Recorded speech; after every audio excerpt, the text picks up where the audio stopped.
Jean-Marc Kabound propose un plan des sorties de crise axé sur les dialogues et la cohésion nationale. Nous fait savoir la prospérité. Pour lui, ces dialogues voulus, sincères, est un appel patriotique assumé et constitue un mécanisme essentiel pour redessiner la charpente de la cohésion nationale interne, barrer la route à la balkanisation et renforcer la mobilisation pour des efforts de défense de la souveraineté du pays ainsi que l'amélioration des conditions de vie des populations. Pour Jean-Marc Kabound, cité par Info 27, il s'agit ici d'éviter les chaos et de transformer la spirale des violences qui menace l'unité nationale en une logique politique des sorties des crises. Une marche pacifique est déjà prévue pour décembre afin de soutenir cette démarche. Cette marche pacifique, précise pour sa part Africa News, aura lieu le 15 décembre pour exiger l'ouverture d'un dialogue national inclusif. Pour Forum des As. L'appel de Jean-Marc Kabound intervient alors que la question du dialogue agite la classe politique congolaise. Les confessions religieuses, notamment la SEMCO et les CC, se sont déjà proposées pour en assurer la médiation. Répondant à une question lors de cette rencontre de presse sur la différence entre la gestion du pays sous Joseph Kabila et sous Félix Tshisekedi aujourd'hui, Jean-Marc Kabound, rapporte Actu 30.cd, a appelé la population à oublier définitivement Joseph Kabila et a constaté l'échec de Félix Tshisekedi qui gère les pays très mal. Politique encore pour terminer. Dans un message publié hier sur les réseaux sociaux, le Setkikuni, relayé par la référence police, a vivement réagi à la décision du gouvernement suspendant les activités de plusieurs partis politiques de l'opposition ayant pris part au conclave organisé par Joseph Kabila, l'ancien président. Il a qualifié cette mesure de décision prise sous l'émotion et accuse les pouvoirs en place de craindre une opposition responsable. Mesdames, Messieurs, merci, surtout bienvenue dans votre magazine Grande Tribune. Nouveau numéro, nous avons l'honneur de recevoir sur ces plateaux Maître Passy Mbayo, cadre de l'IDPS. Il est avec nous. Maître, bienvenue. Bien, merci. Je précise que, outre le fait que je sois au cadre de l'IDPS, je suis président national de la COPOP. Très bien. Qui était cette structure auxiliaire de l'IDPS. Merci beaucoup, vous n'êtes pas de seul. Monsieur Yves Badioko, il nous fait l'honneur, cadre de l'ICD. Bienvenue, monsieur Yves. Merci Daniel, merci pour l'invitation. Je salue mes co-débatteurs. Je salue mes frères de Kishiché, de Kiwanja, de Lubero, de Massissi, de Walikale, de Goma, de Bukavu, de Lituri, de Kwamut, de Maïndombe, du plateau de Bateke et mes frères de la République de la Gombe qui sont livrés à l'insécurité par les pouvoirs publics, et je leur dis de ne pas perdre espoir parce que nous nous battons pour qu'ils recouvrent cette paix et sérénité dont ils ont toujours eu besoin. Monsieur Thierry Moukele, journaliste et analyste politique. Monsieur Thierry, bienvenue. Merci beaucoup. Je salue Maître Passy, je salue mon ami Badioko, je salue ceux-là qui nous suivent, bien entendu à la régie d'antenne, je salue tout le monde et je salue mes frères de la prison militaire de Ndolo. Je leur promets toujours que de l'extérieur nous nous battons et nous nous adressons au ministre actuel de la Justice pour essayer de voir les cas de détention exagérés, les conditions de détention. Je connais ces conditions. Donc je ne vous abandonne pas, ceux de Mbujimaï, ceux de Kananga, de Angenga, de Lubumbashi, Makala, de Kassapa, de d'Ilala, donc toutes les prisons qui nous suivent très régulièrement dans Grande Tribune. Je vous dis qu'il y aura toujours des solutions parce que l'État est là justement pour trouver des solutions dans des situations desquelles vous vous retrouvez. Bon, pour chuter, peut-être pour mon petit biscuit, une situation s'est passée dans la chefferie de Bunkeya ce week-end. Après investigation et enquête avec nos amis sur place, il y a une jeune fille qui était portée disparue et qu'on a retrouvé le corps inerte le samedi. Et la population a mal digéré, et dans la population, une certaine délinquance s'était manifestée, chose qui n'est jamais arrivée depuis des temps dans cette chefferie. Heureusement que le chef lui-même, le roi Munongo Moussiri, était présent. On a dû calmer la situation et la police est intervenue pour neutraliser les malfrats. On a récupéré le corps de la jeune fille qu'on a ramené à Likassi et les blessés, on les a conduits dans un centre de Likassi.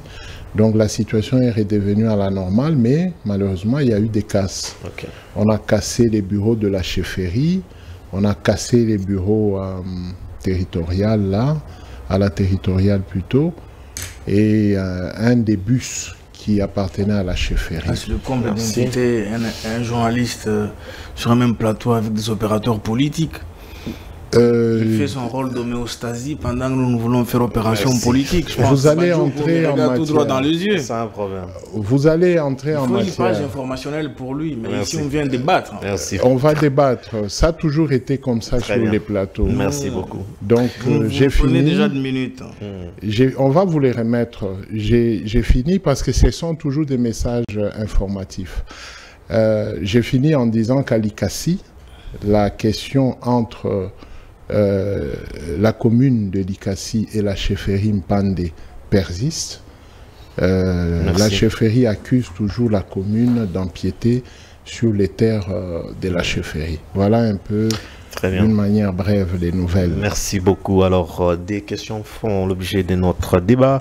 Probable rencontre Félix Tshisekedi Paul Kagame, une rencontre décisive pour les retours de la paix et puis suspension des partis politiques, analyse des raisons avancées par les ministres, quelle analyse de faire de ces questions. Alors, je voudrais bien accorder la parole à Maître Passimbayo. Selon vous, que peut réellement apporter cette rencontre entre Félix Tshisekedi et Paul Kagame dans un contexte actuel des tensions à l'Est? Bien, d'abord il faut dire que cette rencontre ne signifie pas que nous allons arrêter la guerre. Voilà que nous avons totalisé en ce jour 1 mois et 2 jours. Que les FARDC et Ouazalendo, y compris nos mercenaires, font des prouesses. Ils vont de localité en localité, de village en village, de collectivité en collectivité, de groupement en groupement. Est-ce qu'on parle des mercenaires, c'est-à-dire quoi? Oui, mais quand je parle de mercenaires, le mercenariat est un droit constitutionnel et souverain. Ça veut dire nous avons nos Blackwater, nous avons quelques spécialistes qui nous apportent leur expertise par rapport à notre armée sur des questions que nous n'avions pas en possession hier, que nous avons désormais en possession, puisqu'il y a quelques années, l'armée congolaise n'avait même pas de drone. Il y a quelques années, l'armée congolaise n'avait même pas de Sukhoi. Mais nous les avons, il faut former les gens à pouvoir le faire, etc. etc. Donc on ne peut pas aussi prendre les choses de manière ironique, puisque vous avez vu le président de la République en faire échange avec certains des spécialistes congolais qui sont en formation en Égypte. Donc ça veut dire, dans la théorie des relations internationales de la FADENTOC, nous faisons la guerre tout en diplomatisant. Ça veut dire nous maintenons la question de la guerre comme nous le faisons. Et surtout que les signaux sont positifs. Faire la guerre, notre constitution fonde défendre les territoires comme une exigence, une obligation régalienne et souveraine. Tu vois? Alors, deuxième des choses, la rencontre de Washington est une simple rencontre d'entérinement. Je peux même exagérer dans les jargons de sociologie politique ou de philosophie politique. C'est juste une rencontre d'inauguration des chrysanthèmes, puisque l'accord lui-même de Washington avait déjà été signé par des plénipotentiaires. Voyez-vous, dans l'opinion, il s'interprète un mensonge selon lequel c'est la présence de Tshisekedi et de Kagame à Washington qui ferait en sorte que cet accord soit démis. Non, l'accord a déjà été signé et que l'accord existe juridiquement. Donc ce qui sera fait entre Tshisekedi et le sanguinocrate de Kigali devant le président Trump, c'est une question cérémoniale ou protocolaire. Donc ça veut dire, nous allons nous rencontrer effectivement, puisque il y a des choses qui ont été couchées dans le processus de Washington qui appellent à l'obligation de chaque parti. Je prends pour exemple le rassemblement des FDLR, qui ne sont qu'aujourd'hui une force résiduelle. D'ailleurs, les FDLR, vous les avez lus. Ils ont exprimé la volonté de retourner chez eux au Rwanda. Question de participer à un dialogue inter-rwandais. Inter-rwandais. Ce qui est étonnant, c'est de voir que l'AFC M23 à Rwanda a commencé à barrer la route au M23 qui était censé venir. Pour preuve, le chef d'état-major et compagnie, vous avez suivi le général Ekenge, sur cette question, ont décidé de lancer un communiqué pour demander aux FDLR de venir vers les antennes indiquées pour la MONUSCO, déposer leurs armes, et la MONUSCO va se charger de leur acheminement, puisqu'on ne sait pas attendre les caprices de Kigali. Et en plus, la MONUSCO n'est pas là fortuitement, non plus furtivement. La MONUSCO a été citée dans le processus de Washington. Voyez-vous, dans les applications, par exemple, des questions de CONOPS, l'on a cité la chose. Ça veut dire que c'est une manière de mettre fin au prétexte fallacieux qu'a toujours avancé Kagame sur la question des FDLR. Mais Dieu merci, le comportement de Kagame à Cotonou, le comportement de son Minafet, Olivier Ndunguruwe, tout ce qu'il raconte là-bas, depuis quelques semaines, il ne dit rien qui concerne son pays. Il vient dans notre marmite souveraine, le Congo, pour parler des Banyamulenge, pour parler des bombardements que nous faisons, pour parler des ponts que nous sommes en train de couper, pour parler même de la grossesse de Kaikwamba. C'est une grossesse souveraine. Elle se passe dans notre pays, cette grossesse-là. Okay. C'est un bébé, puisque chez nous, en droit, la personnalité de l'enfant, c'est un proverbe latin qui dit « Ifans conceptus de comodis suis nakit ». Donc l'enfant conçu simplement est considéré comme étant né. Okay. Dès lors que cet enfant se trouve sur le sol congolais, en quoi il intéresse le Rwanda? Donc ça veut dire le Rwanda manquant de matière à traiter devant un fait accompli, prouvant la face du monde que c'est le pays agresseur, et c'est même là la maternité de l'AFC M23, Dieu permet que tous ces Nyangalakata-là se permettent à pouvoir parler des problèmes du Congo qui ne les concernent pas. Donc voilà ce que je dis. Voilà pourquoi le président Tshisekedi a refusé de rencontrer Kagame à Doha. Il a préféré traiter en aparté avec l'autorité à Doha, et que chacun avait été reçu particulièrement. Voilà. Alors, monsieur Yves Batoko, pourquoi cette rencontre maintenant? Est-ce une initiative de paix sincère ou une stratégie diplomatique? Merci pour la question. Mais je vais quand même revenir à votre introduction. Vous avez parlé de beaucoup de choses, mais vous avez oublié les questions sociales et sociétales. Okay. La première sont les inondations. L'année dernière, nous avons vécu des inondations mortelles. Cette année, nous revivons les mêmes inondations dans l'indifférence totale des pouvoirs publics ou dans une incompétence coupable. Les Congolais sont livrés à eux-mêmes.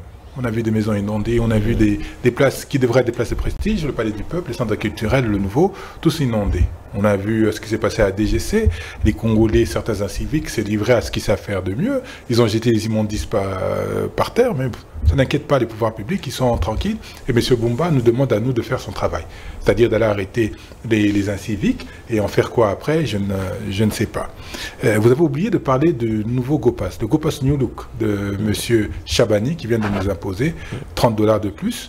En dehors du GoPass est-ce que tu n'es pas en retard en termes d'information? GoPass Kabila. Puisque ça a été zappé, c'est pas dans la logique. Sinon tu trompes l'opinion. Ils vont pleurer partout en disant que ce n'est pas des Congolais qui vont payer, ce sont les compagnies d'aviation. Okay. Les compagnies d'aviation, elles fonctionnent sur les fonds de qui? Sur les billets d'avion, et qui payent les billets d'avion. Ils nous prennent tous pour des idiots, c'est ça le problème. C'est j'ai l'impression qu'ils veulent nous mettre dans une sphère où on pense que les Congolais sont tous naïfs et idiots et qu'ils peuvent faire ce qu'ils font et passer autonome. Les Congolais sont des conditions très difficiles, extrêmement difficiles. Les conditions sociales et sociétales sont difficiles. Allez-y. J'entends Maître Mbayo exploiter le poison Mouyaya avec la plus belle de manière, nous dire qu'on a récupéré des territoires, des localités et ainsi de suite. Mais si vous lui demandez d'en citer 2, il n'en citera pas. Je peux t'en citer 15 ici. Vous auriez dû, pendant votre exposé, c'est pas le mot, tu ne connais pas ton pays. Tu ne connais pas ton pays. Je partirai du sud Kivu, je vais dans le nord Kivu, jusque dans Anituri, jusque dans les localités environnantes du lac Édouard. Je peux te citer tout ça ici. On est différents à ce point-là. Votre problème, c'est de jouer aux détracteurs. Je l'ai quand même accordé 30 secondes de mon temps. Il n'a toujours pas cité les localités parce qu'il exploite très bien le poison. L'émission n'est pas question pour un champion. C'est extrêmement grave parce que ça risque de mettre les Congolais dans une position d'attentisme. Moi, je rappelle tous les jours la souffrance de mes frères de Kishiché, de Kiwanja, de Rumangabo. C'est pour que ça nous interpelle tous les jours qui passent, que nous sachions que nos frères. Si vous me dites aujourd'hui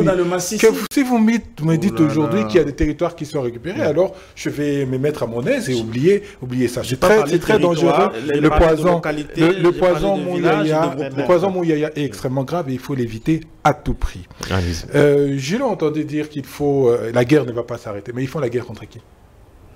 Ils font la guerre contre qui? Eux. Parce que nous, on sait que notre pays, nous, est agressé par le Rwanda. Mais eux, ils font la guerre contre qui? Je veux vous lire ici l'accord de Washington. Parce qu'il a parlé de Washington. L'accord de Washington, dans son point 1, intégrité territoriale et interdiction des hostilités. Point 2, respect de l'intégrité territoriale de la République du Rwanda. Il dit ceci. Les parties conviennent de mettre en œuvre le plan harmonisé de neutralisation des FDLR et de désengagement des forces par lever des mesures défensives du Rwanda. Si le Rwanda doit lever les mesures défensives, ça veut dire quoi? Ça veut dire que c'est le Rwanda qui a agressé. Ils ont transformé le Rwanda d'agresseur en victime à Washington. Et ils crient partout, notamment M. Tshisekedi en tête, qu'on doit condamner l'agresseur. Lorsque vous signez de telles aberrations, vous enfermez la République dans de telles aberrations, et au sortir de là, vous demandez à d'autres d'avoir une posture qui va vous donner des ailes. Non, il faut être conséquent. Aujourd'hui, moi, chaque jour qui passe, j'en deviens un peu plus convaincu que M. Tshisekedi, que M. Mbayo, tous les gens de l'UDPS, tous les gens qui sont autour, sont complices de la balkanisation de la République démocratique du Congo. Ils sont d'autant plus complices que lorsqu'on voit leur attitude, lorsqu'on voit dans quoi ils engagent la République, c'est extrêmement grave. Vous avez parlé de Doha, il a botté en touche de Doha, mais Doha est un processus régulier dans lequel ils ont engagé la République. Il ne peut pas botter en touche Doha en disant, voilà, il ne veut pas rencontrer Kagame, il va le rencontrer à Washington, mais Doha c'est un processus à part entière qu'il faudra mettre, qu'il faudra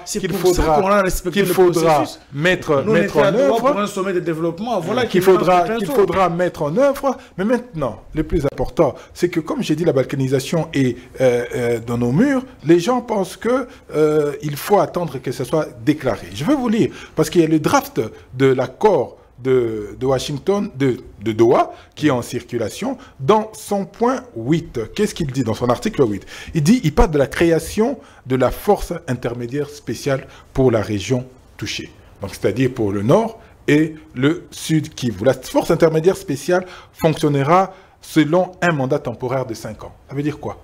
Ça veut dire que cette force, qui ne sera pas les FARDC, parce qu'il sera composé à 50% des rebelles du M23 et à 50 autres % des populations locales. Nous parlons de la République démocratique du Congo. Donc si vous aujourd'hui vous voulez vous engager dans les forces armées, vous voulez vous engager à partir de Goma ou du Sud Kivu, ça sera impossible si tant est que cet accord est signé à l'état actuel parce que les drafts que nous avons datent d'août. Non, laissez-moi quelques instants parce qu'il y a des choses extrêmement graves qui sont inscrites dans cette affaire. Ils disent que cette force ne pourra pas être bougée pendant toutes ces 5 années. Elle ne pourra pas être délocalisée. Comment expliquer qu'une force qui est sous administration et commandement de ministère de l'Intérieur, vous ne pouvez pas déplacer un policier de Goma à Kinshasa. Vous ne pouvez pas déplacer un militaire de Bukavu à un autre point de la République démocratique du Congo. Donc, nous sommes en train de consacrer, pas nous, M. Mbayo, M. Tshisekedi et tous les restes sont en train de consacrer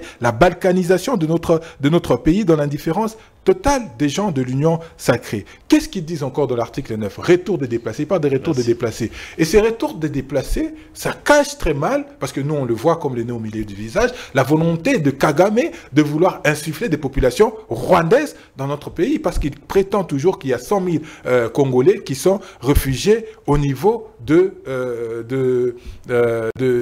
Rwanda. Merci. Mais plus grave encore, vous savez, laissez-moi, je finis là. Plus grave encore, vous savez ce que prévoit dans son article 11, le draft de l'accord, c'est que les élections auront lieu en 2027 dans les zones touchées. Donc au nord et au sud Kivu, nous aurons des élections en 2027. Mais attendez, les élections c'est pour 2028 et les élections doivent concerner la République, compte tenu de la formule que nous utilisons. Les élections concernent l'ensemble de la République. Merci. Et les élections sont attendues pour 2028. Comment ça se fait qu'en 2027, il y aurait des élections au nord et au sud Kivu? C'est pourquoi je dis, demain Mbayo utilisera ces prétextes pour dire qu'il n'y a pas d'élection en 2028, pour les renvoyer au calendrier grec, ce qui justifiera de manière très claire, très certaine qu'ils sont complices de la balkanisation. Monsieur Thierry, votre analyse, à quoi peut aboutir cette rencontre? Bien. Aussi longtemps que le président ne va pas réaliser de l'importance de la dynamique interne, rien à l'extérieur ne pourrait avancer. Dynamique interne. Dynamique interne, ça dit que le président doit rassembler les Congolais autour de lui. C'est ça la dynamique interne. Vous venez de suivre les deux politiques, c'est-à-dire que l'UDPS au pouvoir, le SID en opposition, non armé. Mais vous conviendrez avec moi, dans un même pays, dans une même capitale, l'opposition et la majorité ne se mettent même pas d'accord sur les mêmes documents. Il y a la majorité au pouvoir qui nous donne une lecture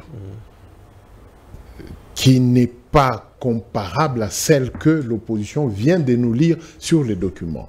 Ça, ce sont des dangers communicationnels. Nous avons besoin des politiques qui savent informer les populations sur les réels problèmes que rencontre la République.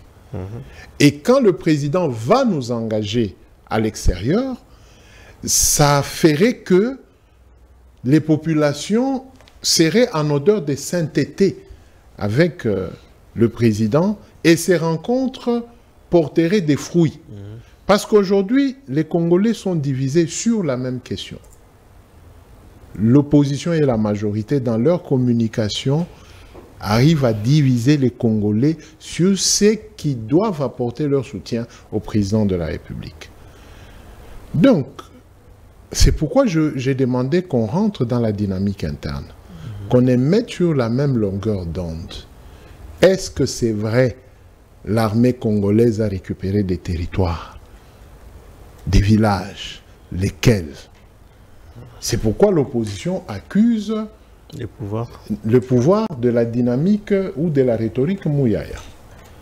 Maintenant, l'opposition vous donne que dans tel village, ces gens-là vivent sous occupation. Donc on ne se met pas d'accord sur la réalité des terrains. L'opposition vous dit clairement ici qu'il y aurait des élections en 2027. La majorité, le pouvoir, ne nous donne pas de garanties pour la non-tenue de ces élections-là, parce que c'est le pouvoir de Kinshasa qui a la latitude d'organiser des élections sur l'étendue du territoire national. Mais comment est-ce que dans un document, vous, le pouvoir, vous allez nous représenter dans des discussions extérieures, vous laissez un document dans lequel il passe ce genre de propositions. Donc, on est dans l'embarras. C'est pourquoi moi j'ai demandé au président de retourner d'abord en interne, de nous mettre d'accord avec les pactes sociaux. Vous avez parlé de Jean-Marc Abound, il y a Délice Sanga, vous avez parlé de Seth Kikouni, il y a tout ce monde-là avec qui nous devons nous mettre d'accord. Et après, nous saurons, nous tous, avoir un même langage pour défendre le pays. Mais le président avait déjà annoncé les préalables pour cette dynamique de se mettre d'accord. Il faut d'abord au préalable condamner l'agresseur. C'est quel préalable ça tire d'où? Quelle est la source juridique de t'imposer que tu changes ta pensée, qu'elle devienne la mienne? C'est pour éviter les doubles jeux. Quel double jeu? Ta pensée doit être la mienne. Et alors on va dialoguer pourquoi? La politique n'est pas unilatérale. Le dialogue n'est pas unilatéral. Okay. À moins que la majorité au pouvoir ne comprenne pas le terme unilatéral. On ne peut pas avoir un dialogue made in union sacrée. C'est pourquoi eux, ils refusent. Alors là, ce n'est pas un dialogue. C'est lui qui maîtrise mieux les termes latins. Dialogue veut dire quoi? Il connaît. Donc, c'est deux partis en opposition sur qui nous comptons à ce qu'ils échangent, et de ces échanges découle un assemblage qui devait maintenant les conduire tous pour que Badioko n'enfreigne pas ça qui ne plaît pas à la majorité présidentielle, et pour que la majorité n'enfreigne pas ce qui ne plaît pas à Badioko. C'est au terme du dialogue qu'on s'est dit, non, maintenant, ça ne plaît pas, ça ne te plaît pas, donc ces deux-là, nous mettons de côté. Voici le modus vivendi sur lequel nous devons maintenant, avec lequel nous devons avancer dans la République. Maintenant, quand vous êtes à l'extérieur, vous allez dans des conférences économiques. Merci, monsieur Thierry. Je chute. Vous allez dans des conférences économiques. Dans ces conférences-là, vous ne vendez pas au mieux la République sur le plan économique. Vous tombez dans ce que vous appelez conflit, agression. Lui, il parle de mesures défensives selon l'ancien agresseur. L'ancien agresseur. Mais parce qu'il est dans des mesures défensives, il n'est pas dans l'agression. Très bien.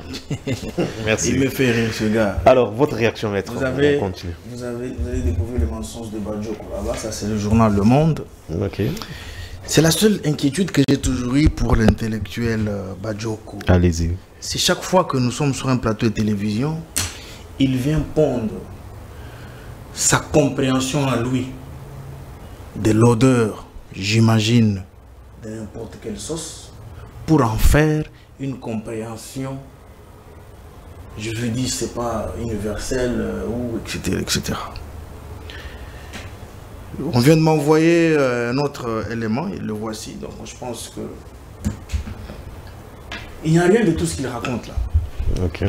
Élection 2027, tout ça.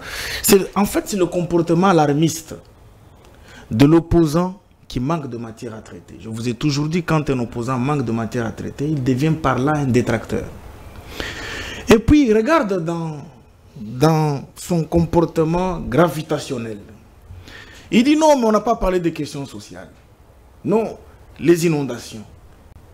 Un détracteur ne va pas te dire que dans cette ville, il y a multiplicité de chantiers, que dans cette ville, il y a des routes qui n'ont pas existé, qui ont commencé à exister. Voyez-vous? Et l'inondation, c'est Tshisekedi qui a fait tomber la pluie. Et puis une pluie à l'époque du dérèglement climatique, c'est partout au monde que les gens ont secoué. Et imagine-toi, il y a 6 mois, j'étais avec lui sur un plateau de télévision ici chez vous. Je lui ai dit que j'ai vu en Espagne, les inondations ont provoqué des glissements de terrain, les ruissellements étalés jusqu'à boucher les habitats. Le roi et la reine sont arrivés pour constater, on a pris la boue, on a jeté sur eux. Est-ce qu'on va dire que c'est le roi qui était auteur de ces inondations ou de ces catastrophes naturelles? Il faut qu'on sorte du sensationnel. Nous venons discuter des choses politiques réelles. On doit éviter de tomber dans le sentimentalisme qui caractérise, je ne sais pas, nos différents camps politiques. Hein.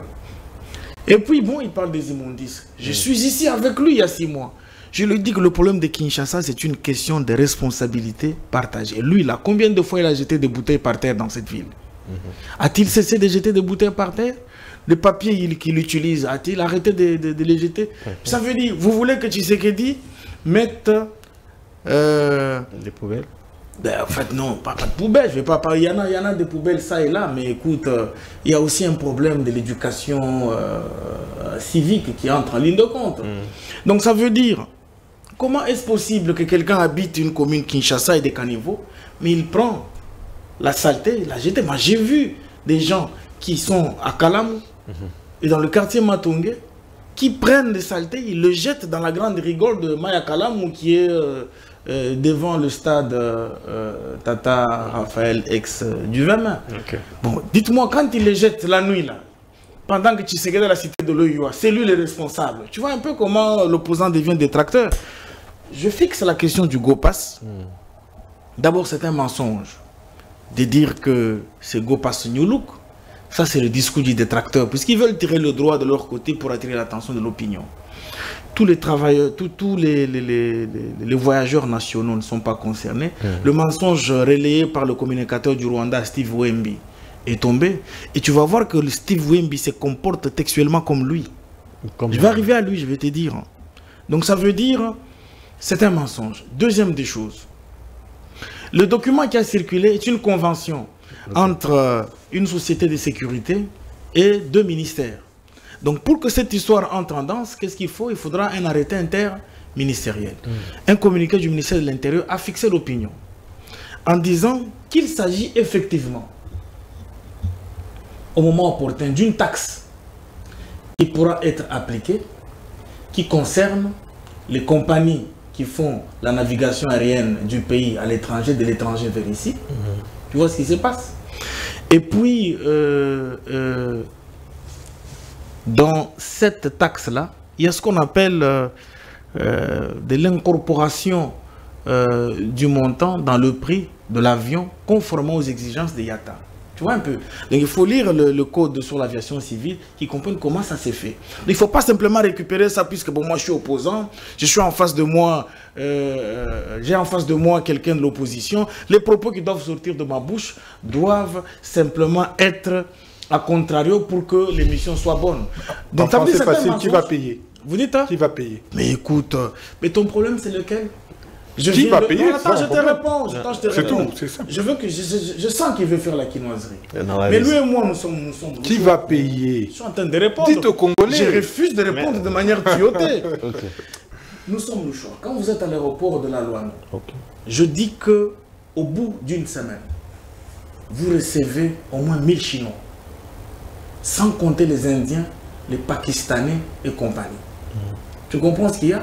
Nous, quand nous allons chez eux, on est exposé toujours à des exigences. Tu connais combien coûte aujourd'hui le visa pour la Chine? Bon, quand la Chine fait grimper son visa, on n'en fait pas un problème. Mais quand chez vous, nous voulons que cette question de flux soit profitable à la question de sécurité. Et puis tu sais quand un détracteur parle, il oublie un élément important. Tous nos aéroports tels que nous les avons, nous, hérités.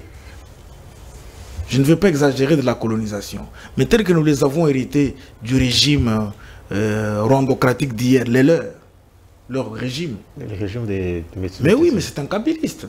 Je vais y arriver. Alors, mais tu vas te rendre compte que ces faiblesses-là ont été exploitées par nos ennemis. Et que par toute voie de conséquence, il n'est pas interdit dans les fonctions régaliennes d'un État que l'on prenne des mesures à propos. Donc, que l'opinion se tranquillise. Il n'y a pas encore un arrêté interministériel qui prendrait l'intérieur et le transport pour couler cela en une obligation publique. Voilà. Donc l'agitation, c'est juste une question de récupération que nos amis sont en train de faire. Qui paye? Écoute, j'ai déjà répondu. Non, personne. Qu'est-ce qu'il veut? Il veut, on n'a pas entendu. Qui paye? Mais attends, on va te citer celui qui va payer. Oui, dites-nous qui va payer. Attends, on va te citer celui qui va payer. Ça veut dire, lorsque tu lis cette convention-là, on te dit bien que quiconque s'achète un billet pour aller à l'étranger, vers ici, dans ce billet-là, il y a une redevabilité conventionnelle. Mais pour que cela soit une application, il faut attendre un arrêté interministériel. Alors, bon, écoute, cette émission n'est pas question pour un champion. Ce n'est pas un baillot comme moi, un républicaniste fondé, à qui l'on peut poser la question, mais cite-nous les villages, cite-nous les groupements, les collectivités, les localités. Tu sais pourquoi ils font ça? C'est-à-dire leur problème, puisque celui-là, puisque son problème à lui, son cordon est lié à la Kabylie, et une Kabylie rondocratique. Il ne peut pas tenir un discours. C'est un peu la différence entre les deux, là. Tu vois? Même si dans son propos, il fait un grand décalage entre la réflexion de Fayoulou et lui. Tu comprends? Donc ça veut dire, il ne faut pas présenter à l'opinion que les FARDC et les Ouazalendo, qui sont nos réservistes, font du bon travail. Tu comprends? Ça veut dire, ils veulent que, quand tu viens à l'émission, que tu viennes parler de Nabiondo, que tu viennes parler de ce qui se passe en Zibira, que tu viennes parler de ce qui se passe à tel coin de la République, puisque c'est toute une panoplie de choses qu'il faut présenter, et ça serait une fourberie, ils vont te prendre du temps. Mais il s'agit du Congo à nous tous. Ils ont tous des téléphones sous cette table. Ils savent voir chaque communiqué publié comme tel. Tu vois un peu? Bon, mais maintenant, il parle de la dynamique à l'interne. Oui. Écoute, personne ne compte la dynamique en interne. Vous comprenez? Puisque si je lui pose la question ici et maintenant, le dialogue au nom de la dynamique interne dont il parle, il va porter sur quoi? Vous comprenez? Puisque il est des questions. On parle de la cohésion nationale. J'ai dit, mais écoute, mais il parle de la cohésion nationale par rapport à quel fait? Tu vois un peu le problème? C'est-à-dire, tout le monde veut de la cohésion nationale. Mais la cohésion nationale dont il parle, c'est par rapport à quel fait, par rapport à quel rétroacte? Tu vois? Ça fait que tu vas te rendre compte que ces gens, de manière camouflée, ils constituent sans le dire le syndicat de l'AFC M23 Rwanda. C'est un peu ce qui fait la différence entre lui et les gens de Fayoulou. Pourquoi? Puisque Fayoulou crée un camp de la patrie. Premier élément. Deuxième élément, il s'est écrié lui-même. Monsieur Tshisekedi dit, je veux te rencontrer pour l'intérêt de la République. Tshisekedi me dit, bon sang, mais toi et moi on est quand même d'une même marmite. Viens, on se rencontre. Nous nous sommes rencontrés. Vous comprenez ce qu'il y a? Il y a des choses qui sont sorties dehors et des choses qui sont restées au-dedans. Bon, mais maintenant, Fayoulou, il fait des pamphlets contre Kagame. C'est que eux ne font pas. Tu l'as entendu? Il mélange les choux et les chèvres. Il dit non, vous êtes allé à un sommet économique et que lors de ce sommet économique, vous parlez des questions de sécurité. Où est-ce que tu as déjà vu l'évolution économique dans un pays sans la paix? C'est à moi de lui apprendre comme ça? C'est dommage. Alors, troisième des choses, Fayoulou parle effectivement du dialogue. Il parle effectivement du dialogue en interne. Tu comprendras que la logique du dialogue en interne de Fayoulou trouve un décalage par rapport à d'autres opposants, puisque l'opposition chez nous au Congo est plurielle. Tu vois? Ça veut dire, la dynamique en interne doit trouver une piste d'atterrissage. Alors, vous voulez que cette dynamique en interne atterrisse par quelle piste? Je conclus rapidement en disant que Kikouni peut raconter ce qu'il raconte. Tu vois, moi je l'en veux. Je l'ai vu tenir des discours kassaïphobes à Lubumbashi. Tu comprends? Des discours intégristes à la cathédrale Saint-Pierre et Paul, chose pour laquelle il a fait la prison, avec la bénédiction de la Cinco. Tu comprends ce qu'il y a? Les bureaux de l'actuel président de la Cinco à Lubumbashi, c'est là, une salle à côté que Kikouni a parlé. Tu comprends? On ne joue pas avec l'unité nationale. Quand il s'agit de la question du pouvoir, allez vous pointez vos revolvers. Mais quand il s'agit de vous, opposants qui êtes aussi congolais, qu'est-ce que vous tenez comme discours? Vous voulez vous comporter comme des intouchables. J'ai dit ceci. Lorsqu'il dit, s'il te plaît, il peut récupérer ces 2 secondes. Ces 2 secondes. Vous allez récupérer ces 2 secondes. Ces 2 secondes. Je vous dis que la guerre qui est la nôtre a des appuis de proportion en international. Quand on gère un pays, tout ce qui relève des questions externes, c'est traité par ceux qui dirigent le pays. Et je dis que Doha, c'est le corollaire du processus de Nairobi. Washington est le corollaire du processus de Luanda. Est-ce que pour ces choses-là, il faudra qu'on appelle Kabunda, qu'on appelle Kyungu Mutanga, je ne sais pas, ou Kabila, parce que ça fait partie d'une même marmite, ou qu'on appelle, je ne sais pas, John Numbi, venez, pour compter des questions qui sont sur la table de la scène internationale. C'est mal comprendre comment marche la République. C'est votre réaction, vous avez 6 minutes. Bon, je comprends que, d'abord, un praticien du droit qui veut allier une infraction qui aurait été commise par Kikouni à la Senco. Je ne comprends pas. Parce que ça aurait été dit dans les installations de la Senco. Mais ce que je dis en gros, c'est qu'il a fait la prison. Ce que j'ai dit de politique, c'est que son propos est divisionniste et intégriste. Je sais pourquoi il parle comme ça. Je veux arriver au comportement caractériel de Fayulu par 3 fois. Vous aurez la parole. Donc il y a des choses avec sur lesquelles on ne peut pas jouer pour l'unité nationale. Quand ça vous chante, c'est ok. Quand il s'agit des autres. Voilà pourquoi dans mon soigné, on dit Moukou Kwanguru. Donc ils pensent que pour les autres on peut tenir un discours de baïonnette et pour ceux d'autres on peut tenir des propos, tu vois. Donc c'est inutile qu'ils viennent avec un drapeau parce qu'il s'agit d'une question d'intérêt national. Allez-y, monsieur. Merci. Donc je comprends toute l'agitation, mais j'en arriverai à la question de droit. D'abord, je vais commencer par ce que vous avez dit. Il n'est pas question de se rassembler autour de M. Tshisekedi. À aucun moment on se rassemble autour de M. Tshisekedi. Parce que M. Tshisekedi fait partie du problème. Je viens de vous lire l'accord de Washington, dans laquelle M. Tshisekedi a transformé le Rwanda agresseur en Rwanda en défenseur de ses positions. Donc, M. Tshisekedi, vous n'êtes plus sur la question liée au dialogue. M. Tshisekedi, c'est défensif. Si, j'en suis. J'arrive. Apparemment, c'est ce qui. J'arrive à de l'armée rwandaise sur votre sol. À ce qu'il dit. Ils veulent prendre. C'est une compréhension littérale, je comprends, ils en souffrent. S'il vous plaît. Oh là là. Il faut. J'ai été sage comme une image lorsque vous parliez. Si tu interférais chez moi. Nous n'avons à aucun moment nous réunir autour de M. Tshisekedi, nous nous réunissons autour de la République, pas autour d'un individu. M. Tshisekedi est un problème et ce que nous voulons, c'est que cette République aille mieux. Je vous ai dit que hier, je m'interrogeais, mais de plus en plus, je le considère aujourd'hui comme un complice de la balkanisation de la République démocratique du Congo et comme il a dit, on ne peut pas faire une sauce, un dialogue à la sauce M. Tshisekedi, ça ne peut pas marcher. Mon co-débatteur a dit tout à l'heure qu'il y a 6 mois, nous étions sur le plateau, nous sommes pleins des inondations en Espagne.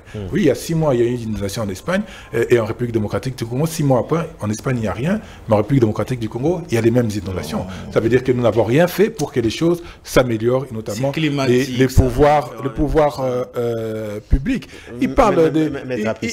Il parle... Tout Kinshasa est en sentier, il faut avoir... Mais c'est encore une autre absurdité. On ne peut pas mettre tout Kinshasa en chantier en sachant que les inondations, les pluies, les intempéries vont apporter... Et tu proposerais quoi, toi, à ton niveau? De séquencer, de cadencer, d'organiser les chantiers. Mais on est venu ici, il y a des voies qui ont été ouvertes. Ça n'influe pas de manière négative sur le fonctionnement et le vivre de la population. Je vous mets au défi. Vous prendrez une caméra, vous êtes journaliste, nous partirons de la gare centrale jusqu'à Matadi-Kibala. Je mettrai mon ami Mbaye au défi de me montrer une seule poubelle. Il n'y en a pas. Il n'y en a pas. Oui, vous vivez dans votre monde, parce que dans votre monde, tout est parfait. M. Tshisekedi est un super président. Je viens de la citer avec toi. M. Tshisekedi est un super président où tout fonctionne de manière efficace. Même devant chez lui, c'est sale. On ne balaye pas la route. On ne balaye pas la route devant chez lui. J'ai vu la route balayée. Si pour vous, ça, c'est balayé, bon, si pour vous, c'est balayé, ça, libre à vous. Chacun a son niveau d'exigence. Mais pour moi, c'est même sale devant M. Tshisekedi. Il marche dessus avec ses chaussures à $800, et c'est un Maybach à $200 000. Ça n'intéresse pas tout ça. Vous savez, c'est extrêmement grave. C'est que, parce qu'en dans l'introduction, il a vanté les mercenaires. Lorsque vous faites recours à des mercenaires, ça veut dire que vous avez des difficultés sur vos instruments régaliens pour gérer votre sécurité. On avait une armée infiltrée. C'est pas où, mais écoute. Ils sont venus pour former. Oh là là, ça va être très difficile. Voilà, prenez votre main. Si vous avez une bouteille d'eau, prenez votre eau. Ça veut dire que nous avons des difficultés avec les instruments régaliens, notamment notre République. On ne peut pas, dans un gouvernement de souveraineté, crier à la télé que nous avons des mercenaires. On ne peut pas le faire. Il faut mettre en avant nos FARDC parce que c'est eux qui ont cette mission de protéger la République et il ne peut en être autrement. J'ai entendu mon ami dire que ce sont les Chinois qui vont payer les billets. Donc il n'y a que les Chinois qui payent les billets d'avion tout à l'heure. Donc il y a des Congolais qui paieront cette taxe parce qu'elles vont sortir de la République et qu'elles vont entrer dans la République. Et nous disons c'est totalement inadmissible et inacceptable d'ajouter $30. Vous savez, aujourd'hui, si vous voyagez à l'international, vous dépensez combien? Vous dépensez $100 en taxes. $100 en taxes, qu'elles soient dans les billets ou ailleurs. Et pour des aéroports d'un confort immonde, indescriptible, indicible. Donc c'est totalement... Mais oui, vous avez une taxe locale, vous oubliez? Si, mais $15. Vous avez une taxe locale. Non. Et donc, pour la taxe locale dont je vais t'aider. Et encore que maintenant, ne m'aidez pas. Soumino a dit que... Ne m'aidez pas. Nous sommes en train de payer une dette de 20 ans engagé par le régime Kabila de Mukelekele. Tu vois un peu comment ça se passe. Oui, le GOPAS qui devrait, d'après l'IGF, finir en 2025, mais que Mme Soumino a prolongé artificiellement jusqu'en 2027. On peut encore en parler. Maintenant, il faut revenir sur la dynamique interne. Tout ce que nous ferons à l'extérieur, tant que la dynamique interne n'est pas concernée, eh bien, ça ne fait rien. C'est ça le danger avec nos amis de l'UDPS. Ils pensent, par exemple, que l'agression rwandaise ou la guerre que nous avons avec le Rwanda, c'est une affaire de M. Tshisekedi. Non, très cher. Ce n'est pas une affaire de M. Tshisekedi. Ce n'est pas une affaire du gouvernement. La guerre que nous avons avec le Rwanda, c'est une affaire de la République. Elle concerne tout citoyen. Article 63 à l'appui. Tout citoyen a l'obligation, et le devoir sacré même, ça va même au-delà de l'obligation de défendre l'intégrité territoriale. Et pour ça, non, on a eu énormément de temps. Donc, voilà, il faut revenir à cette dynamique interne, recréer la cohésion nationale que M. Tshisekedi a fracturée. Je vous rappelle que M. Tshisekedi a dit qu'on a tué ses frères. Et il parlait là des Kassaïens. Au Bandundu. Et les rapports des Nations Unies ont dit très clairement que c'était faux. Ça n'existait pas. Donc s'il y a des gens qui divisent, et M. Tshisekedi fait partie de ces gens qui divisent les Congolais, et il est fondamental de refaire cette cohésion dont tout le monde a besoin pour aller. Mais il dit dialogue pour faire quoi? Pour parler de quoi? Mais dialogue pour parler de cette intégrité territoriale qui est menacée jour et nuit. Il faut qu'on trouve une solution. Il faut qu'on se dise qu'est-ce qui ne va pas. Pourquoi est-ce que notre armée est devenue une armée, comme il a souligné, de communiquer, alors que nous rappelons la mémoire de Mamadou Ndala, de Général Baouma, de Mounza Mabé, qui ont fait des batailles, qui ont gagné des guerres dans cette république. Pourquoi est-ce que notre armée n'est réduite qu'à ça? Pourquoi est-ce que ça fait 3 ans que Bunagana continue d'être sous administration rwandaise? On va y arriver. À l'extrême, ce n'est pas la République démocratique. Non, ce n'est pas. Mais ce n'est pas la République démocratique du Congo. Oui, c'est voilà, c'est à l'extrême, c'est pas grave. C'est à l'extrême. Vous dites comme Aliguete que c'est à 2000 km, ça ne vous concerne pas. Vous dites comme le directeur de cabinet de M. Tshisekedi, ici, on mange, on boit, on fait, on danse, c'est pas un problème. Là-bas, ils peuvent crever. Moi, ce sont mes frères, et tant que mes frères qui se trouvent à l'extrême orient, à l'extrême sud, nord, partout ailleurs, partout où ils se retrouvent, lorsqu'ils sont dérangés, je dois intervenir et je parle. Ça, c'est le premier aspect. Nous allons parler de l'intégrité territoriale. Il faut parler des droits humains. Moi, j'ai enterré un camarade de parti, tué simplement par le fait, tué par la police, simplement par les faits qu'ils partagent les mêmes valeurs et le même combat que Martin Fayulu. On ne va pas continuer comme ça. On ne va pas être dans une république où le procureur général a été mis sous sanction disciplinaire, ou alors l'ouverture d'une sanction disciplinaire, et que demain, ce ministre qui l'a mis sous sanction disciplinaire se trouve aujourd'hui en prison. On doit parler des questions de justice et des droits humains. On ne va pas se réveiller tous les matins. On nous a volé 50 millions de dollars, on nous a volé 100 millions de dollars, le projet Tous les Gélous passe, le projet Tous les Gélous passe 130 millions de dollars disparus, ceux qui avaient été récoltés entre guillemets avec les rames pour construire l'université à Mbujimaï n'a jamais servi à ça. On a construit l'université avec d'autres fonds. Il faut parler des questions de gouvernance intègre qui mis sur l'État. Ezaï a battu, Ezali, il y a Poche Nabinoté. S'il vous plaît, nous sommes politiques. En 2028, nous aurons les questions électorales. On va laisser Kadima continuer à se jouer de nous. Il a pris 1,3 milliard de dollars et il a foutu la merde. Il se balade comme il veut et on va laisser Kadima, t'inquiète. Non, il faut parler 1,3 milliard de dollars. Et il faut parler des questions électorales parce qu'en 2028, M. Tshisekedi, avec ou sans dialogue, M. Tshisekedi doit partir et M. Tshisekedi doit partir. Pourquoi refaire la cohésion nationale pour résoudre cette question de la guerre entre Chambayo? Sur cette question, on retient quoi? Badjogo, tu me fais bien, rire. D'abord, j'ai vérifié, il n'y a pas de loi internationale sur le mercenariat, mais il y a plusieurs cadres juridiques sur le mercenariat. La Convention internationale contre le mercenariat de l'ONU de 1989 dit ceci. Cette convention cherche à pénaliser le recours aux mercenaires et les droits internationaux humanitaires, notamment l'article 47 du protocole, la Convention internationale contre le mercenariat de l'ONU de 1989. Le protocole additionnel aux conventions de Genève définit le mercenaire et lui refuse le statut de combattant ou de prisonnier de guerre en cas de capture.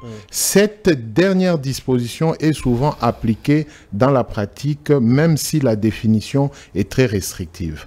Voici ce que dit le droit international humanitaire. L'article 47 du protocole additionnel de Convention de Genève définit un mercenaire par des critères stricts, notamment le fait d'être recruté spécialement pour combattre dans un conflit armé dans le but de réaliser un gain financier personnel et d'être étranger à l'État des parties en conflit. Okay.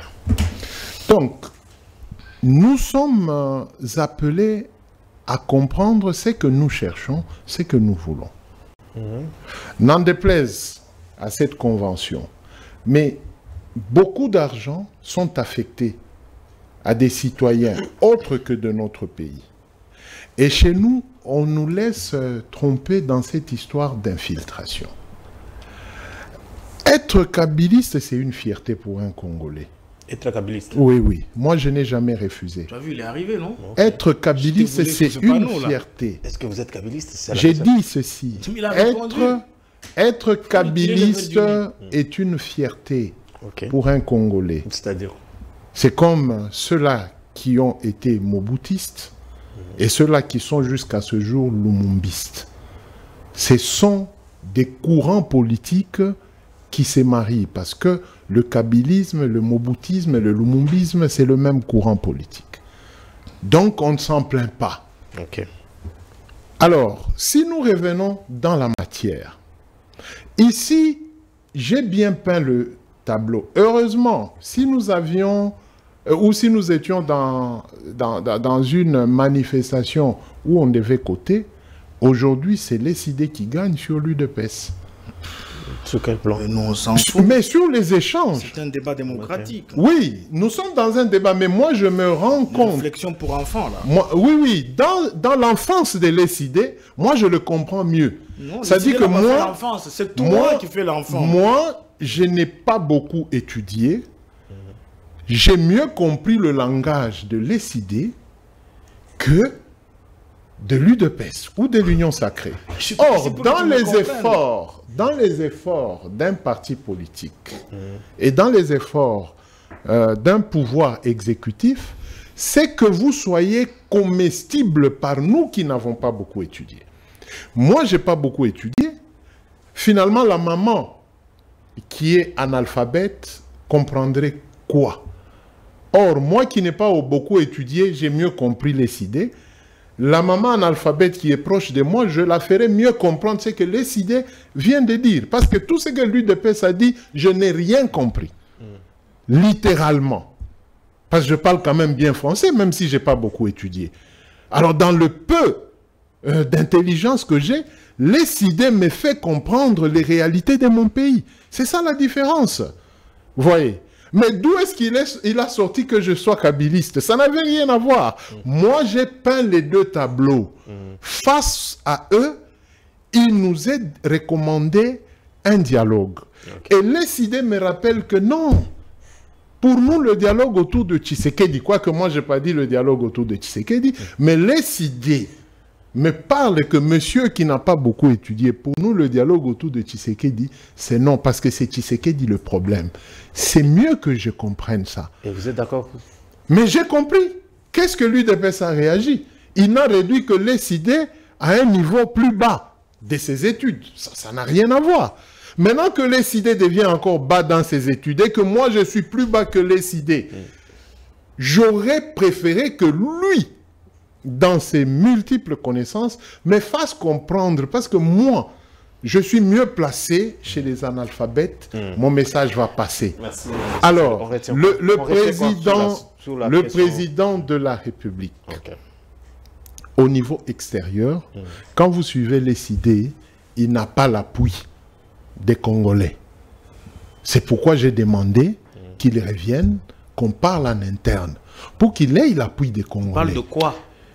Il vous a dit. Comment est-ce que moi qui n'ai pas beaucoup étudié, j'ai compris? On parle de quoi?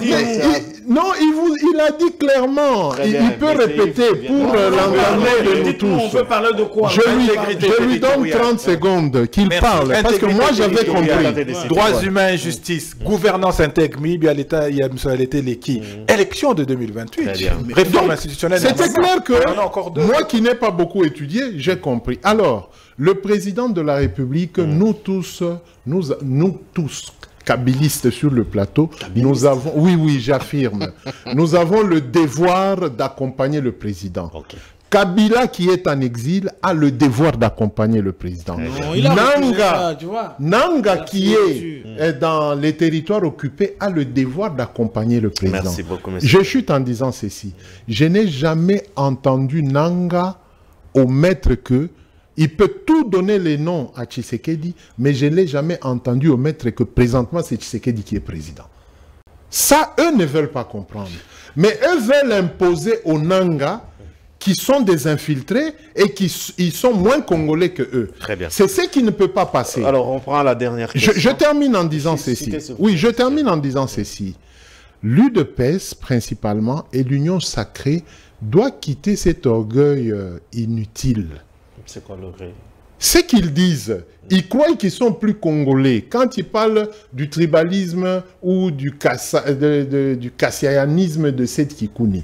Non, non.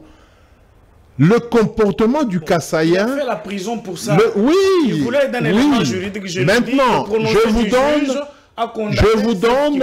Non, vous l'avez renvoyé au Katanga. Je vous donne une réponse. C'est là qu'il avait été. Je vous donne une réponse de la société.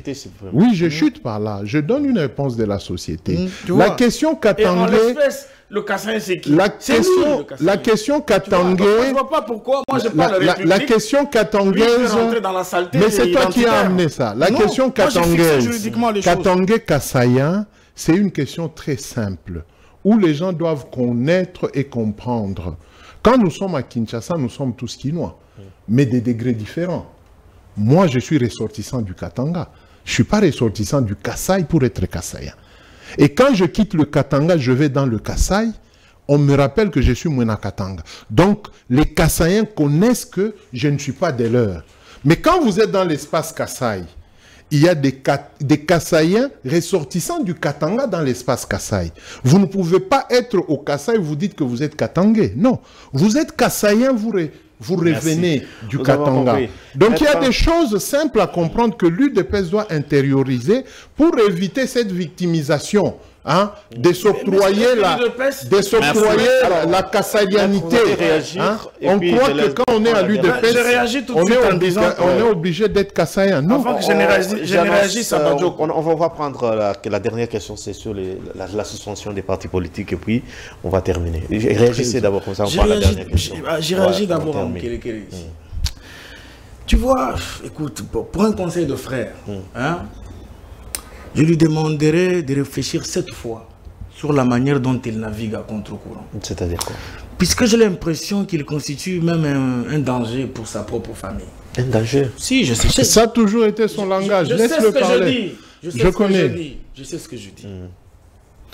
Mon ami Kilanga Mouyouyu, je fais chasser Mukelekele ici, à la ferme de John Numbi, au motif qu'il n'était pas originaire du Katanga. Il ne devait pas prendre part à cette réunion. On l'a chassé comme un chien dans cette histoire. C'est un menteur. Et toi, tu es un menteur. Maintenant, écoute, qui a donné les conclusions de cette réunion avec Jean-Claude Kazembe Moussonda? Mais oui, il ne faut pas mentir. Je vais te dire. Il ne faut pas mentir. Il faut éviter ça. Il faut éviter ce mensonge. Non, mais on Thierry, comprend. Tu dois quitter. Tu comprends ce qu'il y a? Moi, mon problème, c'est pas qu'il soit présent ou pas. Ça m'intéresse pas. Moi, non, il faut éviter le mensonge. Heureusement qu'il était là. Je navigue au-dessus de il faut éviter le mensonge. Ça veut dire qu'il se comporte comme un incorporé à une lutte contre l'unité nationale. Si Badioko cherche parmi les gens qui ont roulé pour la bagation de ce pays, il y a... Quel a été mon rôle exactement? Voilà. Quel a été mon rôle exactement? Il ne faut pas dévier le débat.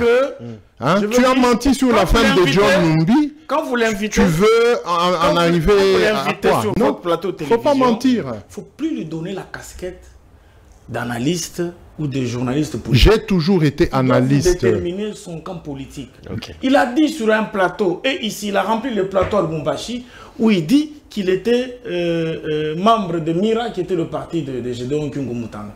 C'est quand même dommage qu'il vienne à Kinshasa, puisqu'il sait que bon, ici c'est à 2000 km de Lubumbashi, il peut tromper l'opinion comme il veut. C'est ridicule. J'ai démissionné. Je n'ai pas parlé des... J'ai démissionné de Mira pendant un moment, parce qu'il faut faire une interaction. Il dit qu'il a pas... J'ai démissionné pendant un mois. Un moment. Vous dites autrement. J'ai dit ceci. Membre de Mira, n'est-ce pas? Oui, j'ai été, je confirme. Et porte-parole de Gédéon. Il faut connaître les contextes. Non, il doit éviter le mensonge. Je navigue jamais à contre-courant. Moi, j'ai les audios de votre épouse ici. Il faut éviter les mensonges sur les plateaux. J'ai des vérités à dire à la République. Je connais les secrets pour lesquels on me sorte d'Endolo. Je connais les gens qui... Ah, voilà. On en vient. Vous voyez la manipulation à l'UDPS? Vous voyez la manipulation à l'UDPS? On ne peut pas utiliser ton plateau pour tenter encore de manipuler. On a connu ça avec Maître Joël. Il m'a poussé plus loin. Mais eux ne maîtrisent rien de la question sécuritaire. Et aujourd'hui, je vis avec lui, je connais. Aujourd'hui, il revient sur le même plateau pour causer le même mensonge. Alors, pour Badioko... Et moi, j'affirme le travail que j'avais fait. Quand on parle j'affirme et je confirme. Dans le processus de Washington, il s'agit du départ de l'armée rwandaise sur notre sol. Mais vous avez suivi Ndunguru lui-même. Reconnaître effectivement, le Rwanda va lever les mesures défensives, seulement qu'il voulait, Louis Ndunguru, dans le Ubwenge, exposer le retrait de l'armée rwandaise après, qu'est-ce que je dis, après les conductions des FDLR. Et il lui a été rappelé sur place, non seulement dans le bureau ovale, même ailleurs, vous comprenez? Donc ça veut dire que si vous êtes patriote, Ndunguru qui représente Kagame, il interdit même qu'on puisse rouvrir l'aéroport de Goma pour des raisons humanitaires. Il dit que l'M23 n'a jamais été représenté. Ça veut dire, on ne peut pas se vouloir être patriote en train de vouloir quelque chose au contraire. Je lui reproche un peu un côté congolais pessimiste au nom de la particratie, puisqu'il veut défendre son camp. C'est au nom de la démocratie. Mais Ndunguru a tout dit. Alors, bon, quand il dit, bon, pas de dialogue autour de Tshisekedi, ok, qu'il convoque leur dialogue. Vous comprenez? Le dialogue dans ce pays, il n'y a que Tshisekedi qui peut le convoquer. Voilà. Et puis, il dit que... pas des mercenaires, ainsi de suite. Bon, l'autre, il lit un document que je venais de retrouver ici. Ce document dont il parle de 1989 n'est pas prohibitif du mercenariat. Il ne faut pas inventer le droit à mettre... Qu'est-ce que tu veux raconter? Vous avez la parole, monsieur. Je peux te le donner. Non, je fais des échanges directement. Non. Nous avons lu... C'est pourquoi j'ai dit que sa lecture... Donc, ça dit... Le document de l'ONU de 89 n'est pas prohibitif. Vous comprenez? Et qui autorise le mercenariat dans le temps. Il établit simplement les conditionnalités faisabilitaires. Tu vois, donc il ne faut pas venir tromper sur les plateaux de télévision. C'est du droit international. Bon, je ne sais pas comment tu navigues a posteriori. Bon, je comprends. Non, il ne faut pas détourner. Alors, j'ai dit à Badioko que je n'ai pas dit que seuls les Chinois vont payer le GoPass. Non, je n'ai pas dit ça. Donc, qui va payer? J'ai dit tous ceux qui font la navigation aérienne. Les Chinois, je les ai cités pour te donner l'exemple de ce qui se passe chez nous en Lubumbashi. Les Congolais ne payeront pas. Moi, les Chinois, ils m'intéressent pas. Mais les Congolais qui vont à l'étranger, ils vont payer. Merci. Voilà. Alors, je disais que... Maître, je te comprends. Il nous reste quelques minutes. Il a bien dit. Il a dit que la guerre, on est en train de la mener contre la République, n'est-ce pas?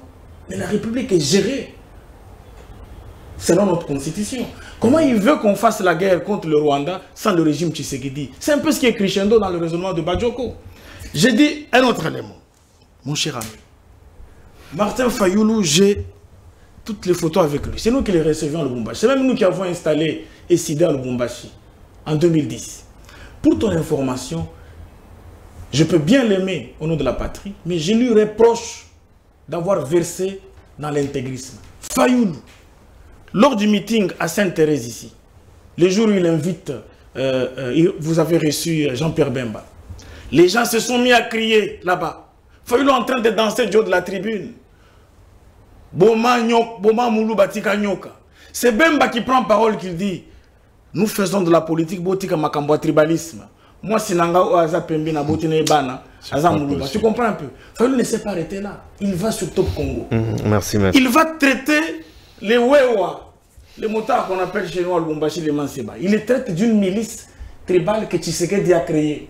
Et pourtant, lorsque ces gens ont commencé leur activité en 2008, Tshisekedi était simplement chargé des affaires étrangères du parti. Donc ça veut dire, c'est une erreur de penser vouloir faire passer Fayoulou à une blanchisserie du fait que nous acceptons qu'il se soit comporté comme un anti-Kagame en faisant des pamphlets et ne pas corriger les erreurs qui sont les vôtres. Il s'agit de la République. Donc vous êtes obligés de naviguer avec tout le monde. Merci. Alors, puisque vous avez posé la question des partis politiques, je n'ai pas répondu à la question. Vous aurez la parole, maître. Ah, donc je n'ai pas répondu à ça? Oui, vous aurez dans quelques minutes, 3 minutes. Alors, monsieur Yves, la question sur la suspension des partis politiques en République démocratique du Congo, comment analysez-vous les raisons avancées par le ministère de l'Intérieur? Merci, mais avant je veux dire que je ne dis pas qu'il faut faire la guerre sans le régime de M. Tshisekedi. Je dis qu'il faut faire la guerre avec tous les Congolais. Que M. Tshisekedi fait partie de tous les Congolais avec qui il faut faire la guerre face au Rwanda. Très bien. Tshisekedi est le premier de tous les Congolais. C'est ça l'orgueil inutile. La Constitution vous dit qu'il est le président de la République. Tu dis que c'est la République qui est attaquée. C'est une guerre contre la République. Mais qui dirige la République? Allez-y, c'est Crescendo alors. Je le dis, je le répète, M. Tshisekedi ne me représente pas. On n'a plus de minutes. Il est arrivé en 2018 à travers le hold-up électoral. Il a fait son simulacre en 2023 et il est là où il est. Ceux qui le considèrent comme président le considèrent. Moi, je le considère comme un frère congolais avec qui nous devons faire face à l'ennemi de manière commune. Je ne vois pas pourquoi on me contredit sur ce point. Je ne vois pas pourquoi on me contredit. Effectivement, l'UDPS a développé une milice tribale au sein des Wewa, ce ne sont pas tous, mais il y a une milice tribale, et comme il l'a fait aussi avec la Force du Progrès. La Force du Progrès aussi est une milice. La Force du Progrès est une milice que l'UDPS a développé, développe et entretient, et d'ailleurs qui s'attaque à nos différentes bases, notamment à la Tchango. Fayoulou n'est pas anti-Kagame, Fayoulou est un républicain. Ce qui l'intéresse, c'est la République. Tout celui qui se comporterait pour déstabiliser... Mais moi, je suis républicain. Tout celui qui voudrait se positionner pour déstabiliser la République, il nous trouvera avec Fayoulou face à lui. Sur la question des partis politiques, notre problème, c'est que nous pensons qu'on va réinventer les choses et qu'on va aller de l'avant ainsi. Vous savez qu'en 1997, est-ce que vous savez que l'UDPS a dit que ceux qui venaient avec Kabila étaient des frères congolais? Est-ce que vous vous rappelez? Est-ce que vous savez qu'en 1997, l'UDPS a fait un gouvernement et dans ce gouvernement, il a laissé 4 postes pour la rébellion? Est-ce que vous savez? Est-ce qu'aujourd'hui, vous êtes digne de pouvoir imposer aux autres Congolais ces conditions? La réponse est claire. Vous n'êtes pas digne d'imposer aux autres Congolais cette obligation de condamner et qui vous amenez aujourd'hui à dissoudre éventuellement ces partis. S'il est avéré qu'il y a des Congolais, quels qu'ils soient, qui s'attaquent à la République, qui déstabilisent la République, eh bien, il faut prendre des mesures contre ces Congolais. Et comme il est avéré que l'UDPS en son temps a eu des propos et des positions contre la République, il faut commencer par dissoudre l'UDPS. Donc il ne faut pas faire 2 poids, 2 mesures. Il ne faudrait pas que nos amis de l'Union sacrée de l'UDPS en tête pensent que nous sommes des amnésiques et nous oublions l'histoire. Est-ce qu'aujourd'hui, cette question de dissolution des partis politiques apporte plus de cohésion nationale ou elle divise et fracture plus le Congolais? Est-ce qu'en cet instant, nous avons plus besoin des fractures entre Congolais ou nous avons plus intérêt à réunir les Congolais pour faire face à cette agression immonde dans laquelle nous sommes victimes et cette balkanisation qui prend corps tous les jours qui passent dans notre pays? C'est ça les questions fondamentales et c'est ça les questions essentielles qu'il faut se poser lorsqu'on dirige la République. Est-ce qu'aujourd'hui, nous allons plus dans un contexte où on va trouver des solutions à ces problèmes? Et encore que, ils ont déclaré que Kabila était le patron de la FCM23. Ils discutent avec Kabila à Doha. Ils vont signer, si tant est que Kabila est le patron de mais c'est lui le patron de la FCM23. Vous discutez avec la M23. Mais c'est Grégoire qui l'a envoyé. Mais alors, vous pensez que c'est Grégoire, il parle au nom de qui? Il parle au nom de Kabila. Il défend des positions de qui? Il défend des positions de Kabila. Il ne faut pas être... Il ne faut pas être... L'affaire de Kigali. Et les Kabila, les Nanga, tous ces gens-là que tu cites, sont des affidés de Kagame. Il ne faut pas être en contradiction. Si tu contredis les raisons avancées ne sont pas justifiées. Moi, la question, je ne peux pas entrer dans la question des raisons avancées ou pas. Je vous dis que dans ces pays, l'UDPS a pris des positions, a pris même des positions pires que ce que... Et aujourd'hui, parce que nous avons tous entendu de manière audible et claire, l'UDPS dire que ceux qui arrivent avec la FDL, c'était des frères. Et l'UDPS a fait tout un gouvernement réservé des places aux rebelles. Donc je dis qu'aujourd'hui, peut-être que l'UDPS est en mauvaise posture pour exiger quoi que ce soit aux autres. Mais ce que je dis de plus fondamental, c'est qu'il faut se poser des questions si sur nos actes actuels vont dans le sens de la cohésion nationale pour nous diviser le plus. Les raisons sont-elles justifiées selon vous? Oui, je vais d'abord conseiller à l'UDPS et à tout le monde, tous les membres de l'UDPS, de quitter ce mimétisme sur le Katanga. Les gens ne maîtrisent rien du Katanga. Moi, Mukelekele, je suis fondé de pouvoir katangais. Du Katanga. Tu comprends? C'est que Kabouya, le secrétaire général de l'UDPS, avait dit que Botika Bakatangé Basolo la Makamuna Bango. Il s'est rebuffé par la suite. Tu vois vous comprenez? Parmi Baoyo Basolo la Kamakambo ya Bakatangé na Bakatangé, moi Mukeleke, je suis là. Merci. Non, j'en viens. Je finis. Il faut éclairer. Ce qu'il a raconté de Kilanga et tout, ce n'est pas correct. Ils ont détourné l'attention du président de la République sur Mukelekele. Je comprends d'où ça vient. Et aujourd'hui, le président n'arrive pas à maîtriser le Katanga. Il ne maîtrise pas. Le général Numbi, auquel ils font allusion, qu'eux ont sali auprès du chef de l'État, c'est la seule personne qui a défendu le président de la République sur le dossier des Katangais. Bon, c'est la seule personne. Attendez, je clôture. Attendez, le chef de l'État doit comprendre que l'UDPS lui crée des problèmes au Katanga. Et le général Numbi m'avait recommandé auprès du conseil stratégique du chef de l'État pour résoudre la question katangaise. C'est laquelle? Mais maintenant, aujourd'hui, je comprends. Qu'est-ce qui s'est passé? Qu'est-ce qui s'est passé pour que le président se désolidarise de nous qui avons la réalité des terrains et emboîte ce qu'il raconte avoir... C'est laquelle la question? Donc, il fait du soufisme sur le plateau. C'est laquelle la question pour laquelle tu as été engagé? Il faut éviter. La question de la paix, je l'ai traitée. Nous avons fait un travail, on a retourné Gédéon à la vie civile, il fallait poursuivre le processus... Qui ont fait fuir Gédéon de la prison de Makala? Il fallait poursuivre le processus de démobilisation et le président de la République était sur le point de poursuivre le processus de démobilisation. Mais eux, l'UDPS, lui ont envoyé ce qu'il raconte des audios et tout. Alors, sur les partis politiques, c'est une erreur. C'est une erreur de l'UDPS encore. Une erreur. Une erreur. Badioko a d'ailleurs bien éclairé la lanterne. Je ne veux pas revenir sur ça. Parce que Badioko a fait la norme. Aujourd'hui, dans les discours politiques. Aujourd'hui, ce que Badioko a dit, c'est vrai. Ce que Badioko a dit, c'est vrai. Eux, ils sont dans des faux fouillants littéraires. Merci. Mais ce que Badioko a dit, c'est vrai. Maître. Je termine. Les partis politiques doivent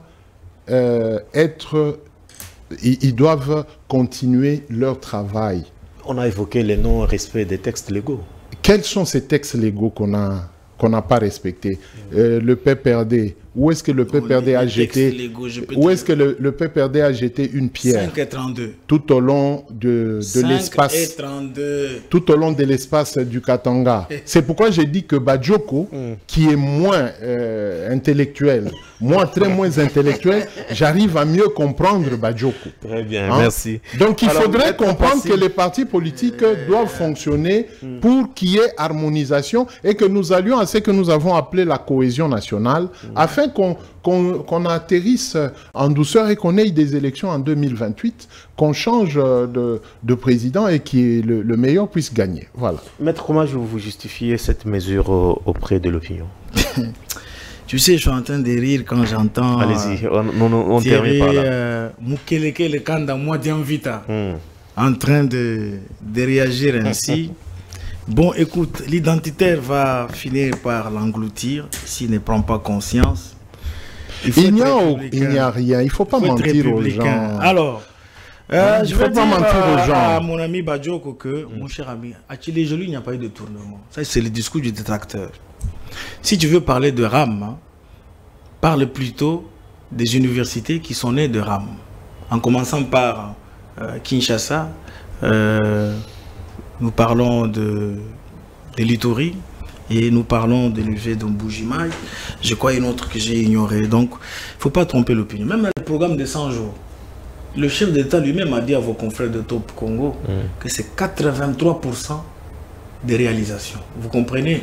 Donc, autrement dit, le chef vous dit il n'y a eu que 17% qui n'ont pas été... Avec 17% de détournements. Magnifique. Qui n'ont pas été réalisés. Que 17%, c'est pas grave. Qui n'ont pas été réalisés. Qui ont été détournés, c'est pas grave. Qui n'ont pas été réalisés. C'est magnifique. Alors, on termine, maître.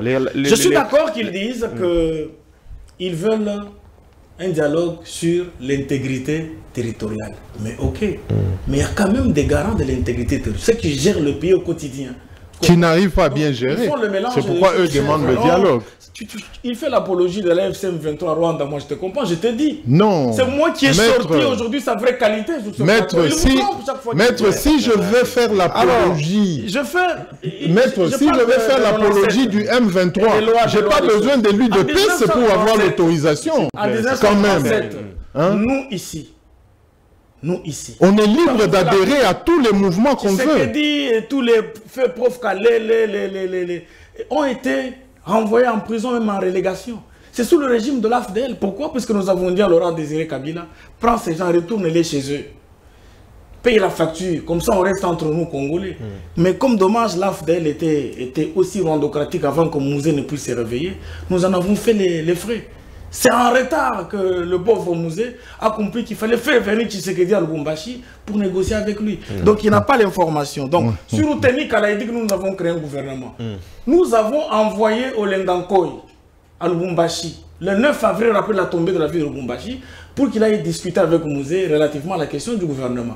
Donc s'il n'est pas mal informé, je lui recommande... Et Roger Lumbala le film. Alors, il m'aide, puisqu'il parle des partis politiques. Ouais, Bruno... Mais Roger Lumbala, dont il parle, là, président du RCD-N, pour avoir rejoint le M23, la Kabylie, a regardé la même loi portant au fonctionnement des partis politiques comme l'a fait Chabani, et on a suspendu les activités des RCD. C'est comme ça que le grand frère de Salomon, Idi Kalonda, a été obligé de chercher ailleurs, puisqu'il était membre influent de ce parti-là. Tu vois? Et puis, l'histoire des partis politiques, même nous, IDPS, nous avons été... Tu sais qu'on est né en 82. C'est en quelle année que nous avons commencé les activités? L'UDPS n'a pas son agrément en 82. Tu comprends un peu? L'UDPS n'a pas son agrément en 82. C'était un mouvement subversif. Nous étions dans la clandestinité. Tu comprends? Nous étions dans la clandestinité.